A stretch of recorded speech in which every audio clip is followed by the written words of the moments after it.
வருடத்தில் ஒரு முறை வருவதுதான் கார்த்திகை தீப திருவிழா. அந்த ஒரு நாளில் வீட்டுக்கு வீடுகளில் ஒளிசுடர் பரவுவதன் மூலம் நம் எண்ணங்களில் நேர்மறை ஆற்றல் அதிகரித்து நம் வாழ்வு செழிக்கும் என்பது ஐதீகம். அங்கு ஒரு நாள் தீபங்கள் ஏற்றி கோவிலுக்கு சென்று மக்கள் வழிபட்டு வருவது உண்டு. சிலர் 3 நாட்களுக்கு விளக்கு ஏற்றுவார்கள். பலர் எப்பொழுதும் கார்த்திகை தீபத்திற்கென்று தனி விளக்குகள் வைத்திருப்பார்கள். அதை அன்றைய தினத்திற்கு முதல் நாள் எடுத்து சுத்தம் செய்து தயார்படுத்தி வைத்திருப்பார்கள். வெண்கலத்திலும் மண்ணகல் விளக்கிலும் கார்த்திகை தீபம் ஏற்றுவது உண்டு. ஆனால் மண்ணகல் விளக்கில் ஏற்றுவதே கடவுளுக்கு மிகவும் உகந்தது என்கிறார்கள். இதில் முக்கியமாக நீங்கள் முந்தைய வருடம் ஏற்றிய அகல் விளக்கு ஏற்றும் பொழுது இந்த ஒரு விஷயத்தில் கவனம் இருக்க வேண்டும். மேலும் உங்கள் வீட்டின் இந்த இடத்தில் மட்டும் பழைய விளக்குகளை எப்பொழுதும் வைத்து விடாதீர்கள். கார்த்திகை தீபம் சிவனின் ஒளியாக கருதப்படுகிறது. முக்கியமாக திருவண்ணாமலையில் இந்நிகழ்வு பிரம்மாண்டமாக நடைபெறுகிறது. வீடுகளிலும் அந்த நாளில் விளக்குகள் ஏற்றுவது நம் கலாச்சாரத்தின் ஒரு பகுதியாகும். ஏற்றப்படும் விளக்குகள் புதியவை அல்லது பழையவை என்ற சந்தேகம் பலருக்கும் உள்ளது. கார்த்திகை தீபம் அன்று அகல் விளக்குகளை புதிதாக வாங்க வேண்டிய தேவை இல்லை.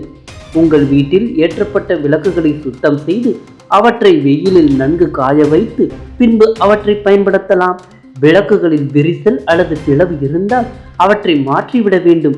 மற்றபடி பழைய விளக்குகளையே பயன்படுத்துவதில் தவறில்லை. கார்த்திகை தீபம் அன்று தலைவாசலில் ஏற்றும் 2 அகல் விளக்குகள் புதியவையாக இருப்பது சிறப்பு. மீதமுள்ள விளக்குகள் பழையவை இருக்கவே கூடாது. விளக்குகளை மஞ்சள் மற்றும் குங்குமம் கொண்டு அலங்கரித்து நல்லெண்ணெய் அல்லது நெய் நிரப்பி அவற்றில் நீண்ட திரிகளை வைத்து தீபம் ஏற்றுவது நமது ஆச்சாரத்தின் பகுதியாகும். ஒரு தீபம் ஏற்றிய பின் அந்த ஜோதியில் இருந்து மற்ற தீபங்களை ஏற்ற வேண்டும். இது தீபங்களின் தாக்கம் கூட்டும் சிறப்பம்சமாகும். அதேபோல் கிராமங்களில் எல்லாம் வயல்வெளிகளில் கார்த்திகை தீபத்தன்று சொக்கப்பன் செய்து கொளுத்தி விடுவார்கள். இப்படி செய்வதன் மூலம் வருடம் நல்ல விளைச்சல் வர வேண்டும் என்று வேண்டிக் கொண்டு செய்வார்கள். கார்த்திகை தீப திருநாள் தமிழர்களின் முக்கியமான பாரம்பரிய திருவிழாவாகும்.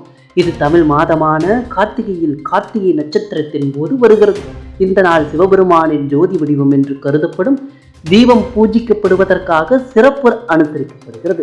வரலாறு: கார்த்திகை தீப திருநாள் இந்து புராணங்களில் பல கதைகளுடன் இணைந்து உள்ளது. ஒரு கதையில் சிவபெருமான் தன்னையே ஒரு ஜோதி வடிவமாக மாற்றிக்கொண்டு உலகம் முழுவதும் பிரகாசித்தார் என்பது கூறப்படுகிறது.